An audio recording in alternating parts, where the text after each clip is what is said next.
In this video, I'm gonna teach you how to enter Genshin Impact codes on mobile. It's a very quick and easy process, so make sure to follow along.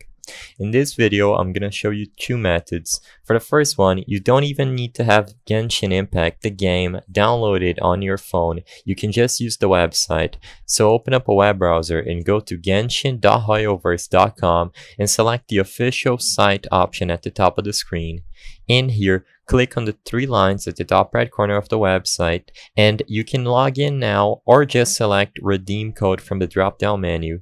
In this page, if you are properly logged in, just select your server, name of the character will automatically appear, and then you can input the redemption code and click OK at the bottom of the page. Select Redeem, and as soon as you open the game, all the rewards will be on your mailbox.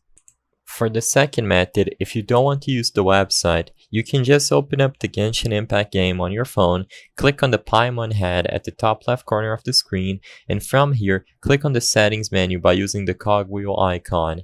Now, scroll down into account, and as you can see, the second option allows you to redeem a code straight from the game. I hope I was able to help you on how to redeem a code on Genshin Impact on mobile. If this video helped you, please be sure to leave a like and subscribe for more quick and easy tips. Thank you for watching.